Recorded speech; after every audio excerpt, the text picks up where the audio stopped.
Դեռ օրեր առաջ Գրիգոր Դանիելյանն ու Ռիփսիմե Ելինյանը իրենց կրտսեր որդու Ռոբերտոյի ծննդյան 8-րդ տարեդարձը նշելու համար մեկնեցին Եգիպտոս։ Այս ընթացքում նրանք հասցրել են մի շարք համատեղ ընտանեկան ջերմ հրապարակումներով հանդես գալ, ցույց տալով, թե ինչպես են Եգիպտոսում կազմակերպում իրենց առօրյա ժամանցը։ Այս անգամ, սակայն, Ռիփսիմեն բողոքել է տեղի եղանակից, նշելով, որ այնքան ցուրտ է եղել, որ իրենք վախեցել են անգամ հյուրանոցից դուրս գալ։ Միևնույն ժամանակ Ռիփսիմեն ընդգծել էր, որ տեսնելով, թե ինչ եղանակ է Հայաստանում, ինքը գոհ է Եգիպտոսի արևից։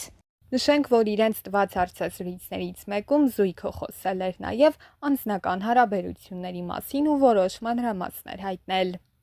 Գրիգորը եւ Ռիփսիմեն առաջին անգամ հանդիպել են 2008 թվականին, եւ Գրիգորը իր հարցազրույցներից մեկում նշել էր, որ հիմա իրեն զգում է նույնքան երջանիկ, որքան այդ ժամանակ, երբ Ռիփսիմեն հայտնվեց իր կյանքում։ Միշտ ասում եմ, որ Ռիփսիմեն մեր տանթագուհին է, որովհետև տղամարդկանցով ենք շրջապատում նրան, մի առիթով ասել էր Գրիգորը։ Նշենք, որ դերասանը երբեք չի խուսափում հանրային սիրո խոստովանություն անել Ռիփսիմեին։ Նրանց ինստագրամյան էջերում հաճախակի կարելի է համատեղ հոլովակներ եւ լուսանկարներ տեսնել։ Գրիգորը նաև նշել էր, որ իր կյանքի ամենադժվար փուլը եղել է ամուսնությունը։ Դա նոր փուլ էր, որը ռադիկալ փոփոխություններ մտցրեց կյանքիս որակի, ապրելակերպիս մեջ։ Առաջին երեխայիս ծնունդի հետ կապված փուլը եւս բարդ էր։ Փառք Աստծո, խոչընդոտները միասին հաղթահարեցինք եւ հիմա շատ գոհ եմ։ Դերասանը նաև նշել էր, որ կինը միշտ ասում է, որ ինքը որոշ բաներ ականջի հետևն է գցում, բայց իրականում այդպես չէ, ինքը պարզապես ամեն բան սիրում է հերթականությամբ անել։ Հարցին, թե ինչն է իրեն դարձնում երջանիկ, Գրիգորը նշել էր. «Իմ ընտանիքը երեխաներիս առաջընթացի ամեն քայլը։ Ընդհանրապես տղամարդու կայացման ճանապարհին մեծ դերակատարում ունի կինը, որը կարող է բարձրացնել եւ հակառակը, տապալել ամուսնուն։ Կինս միշտ բարձրացնողի դերում է, այդ առումով ես երջանիկ եմ»։ Զույգը նաև հաճախակի է միմյանց կրեատիվ անակնկալներ մատուցում։ Օրինակ, դեռ տարիներ առաջ նրանք երկուսի տարեդարձը միավորել էին եւ ընկերական շրջապատում նշել իրենց 30-ամյակները, իսկ թխվածքի վրա գրված էր 60 թիվը։ Անդրադառնալով այդ թեմային եւ պատասխանելով հարցին, թե արդյոք իրենք ամեն ինչն են սիրում հումորի վերածել, Գրիգորը պատասխանել էր. «Ամեն ինչը չէ, որ հումորի ենք վերածում, բայց հումորով ենք վերաբերվում ցանկացած երևույթի, քանի որ կյանքն առանց այն էլ շատ բարդ է։ Պարզապես, երբ որևէ միջոցառում պետք է նշենք, անպայման ուզում ենք, որ այն կրեատիվ եւ հետաքրքիր լինի»։ Իր տարբեր հարցազրույցներում Ռիփսիմե Ելինյանը նույնպես անդրադառնում է իր եւ Գրիգորի սիրո պատմությանը եւ հարաբերություններին։ Իր վերջին հարցազրույցներից մեկում Ռիփսիմեն նախ նշել էր, որ Գրիգորն իրեն թագուհու պես է վերաբերվում եւ այդպես էլ սովորեցրել է իր որդիներին, որ մաման իրենց թագուհին է։ Ռիփսիմեն ասել էր, որ Գրիգորը նկատել է սա եւ սովորել իր հայրիկից, թե ինչպես պետք է վերաբերվել կնոջը։ Ես եմ ստեղծել այդպիսի միջավայր, որ ինձ որպես թագուհի վերաբերվեն, Գրիգորն էլ երևի ավելի շատ տեսնելով հայրիկից, թե ոնց է վերաբերվել իմ մամային։ Հաղորդավարուհին խոսելով Գրիգորի եւ Ռիփսիմեի կյանքի բարդ փուլերի մասին նկատել էր, որ եղել է այնպիսի շրջան, որ Ռիփսիմեն հնարավոր է չկարողանար հարմարվել Գրիգորի կենցաղային իրավիճակին։ Ռիփսիմեն էլ խոստովանել էր, նշելով, որ կյանքի տարբեր փուլերով է անցել իր ամուսնու հետ եւ չի հավատացել, որ այդ լուսավոր կետը կերևա։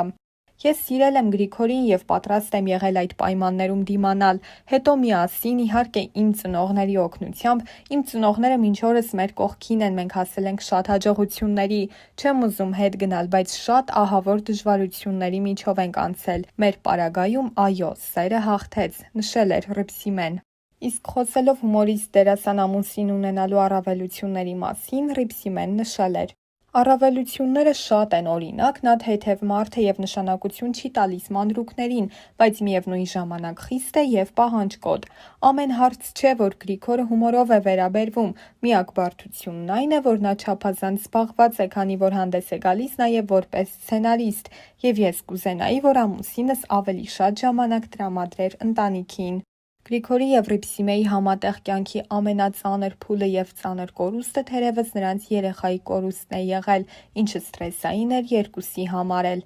Պատասխանելով հարցին, թե այդ ամենից հետո ինչ էր նշանակում երկրորդ երեխայի ծնունդը եւ երջանկությունը, Ռիփսիմեն պատասխանել էր. Մեզ շատերն ասում են, չէիք ուզում աղջիկ ունենալ, սակայն մեզ համար սեռը իրոք նշանակություն չուներ։ Այս ընթացքում եղավ դեպք, երբ կյանքս հազիվ փրկեցին, երեխային կորցրեցի։ Երբ իմացա հղիությանս մասին, միակ վախս այն էր, որ երեխաս առողջ լինի։ Ես շատ դժվարությամբ ունեցա Ռոբերտոին։ Հղիության ընթացքում ամեն ամիս հիվանդանոց եմ պառկել, ինքը ժամանակից շուտ ծնվեց։ Դրա համար ինձ համար ավելի կարևոր էր, որ երեխան առողջ լիներ և ծնվեր, քան սեռը։ Անդրադառնալով երեխաներին, Ռիփսիմեն նշել էր. Ալբերտոից հետո մենք 8 տարի երեխա չունեցանք, բայց շատ էինք ուզում։ Ռոբերտոն շատ սպասված էր, իսկապես հրաշք է, ուրիշ երջանկություն։ Ամեն ինչը հաճույքով վայելում ենք, տակդիր փոխելուց մինչև երեխային լողացնելն ու քնացնելը։ Գոգորն ասում է, կարծես երազում լինեմ, գժի պես սիրում է երեխաներին,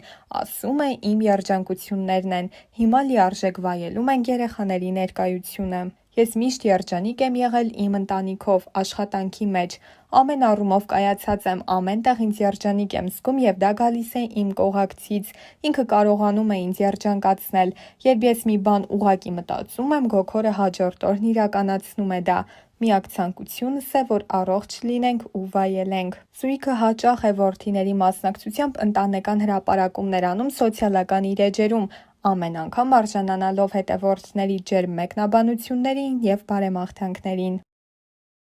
Կան մեծ է, որ կան ներսում սպասարկող ավտոբուս, որով տեղաշարժվում ենք մի տեղից մյուս տեղ, օրինակ հաց ուտելու համար նստում ենք պարտադիր ավտոբուս ու գնում ենք հաց ուտելու։ Հիմա ուտել ենք, որ գնանք հաց ուտելու։ Չէ՞ Ռոբ։ Սա քաղցր, հոգնել է։ Ռոբը առավոտվանից ծովի մեջ էր։ Անցոտյա է ավտոբուսը։ Ես ու Ռոբը որոշել ենք սղանք, չէ՞ Ռոբ։ Հա Ռոբ։ Սաշն էլ է գալու սղալու։ Խոսքով գնում ենք շուտով սղի։ Սղելու։ Ուրեմն Ռոբին տարա մեծերի ակվապարկը, սղաց, ու տենց հետը սղաց ու ահավոր վախեցավ։ Չգիտեի ինչ անեի, ստիպված բերեցի փոքրերի ակվապարկ, որը իրանց աշխարհն է։ Ու ինքը հիմա կայֆերի մեջ է շատ, տժում է։ Ռոբ, տժում ես քաղցր։ Ինքը տժում է մի այլ կարգի ստեղ, որովհետև ծովը ծնկներից։ Օժո։ Տեսա ինչ եղավ, Ռոբ, թափեց վերևից։ Հավետով չէ։ Ի աղջկան կողքի սեղանի։ Բարև ձեզ, ներողություն։ Կարելի է ձերը ծանոթանալ։ Ես մկան պոչ։ Մարդ կա եկել է ծով ու կայֆերի մեջ է։ Ռոբ։ Ոնց ես։ Ոնց ես։ Հա։ Կոկտեյլով բանով լրված ես, ախպերես։ Որ անձև չգա։ Անձև չի գա վրը, ցավը տանեմ։ Ոնց ես։ Լավ անց։ Լավ անց։ Լավ անցնում։ Անձև հենց գա։ Հա, զոնցիկը որ գա կբացես, բայց հիմա անձև չգա։ Լավ անցնում ընդհանուր հանգիստդ լավ անցնում։ Բողոքներ ունես։ Բողոքներ ունես, թե չէ։ Ունեմ։ Ինչ բողոք։ Ասա մի հատ իմանանք։ Գործեր ունեմ։ Գործեր ունես, կարևոր է գործերդ։ Հա։ Լավ, հետո այդ գործերի հետ կապված կշփվենք իրար հետ։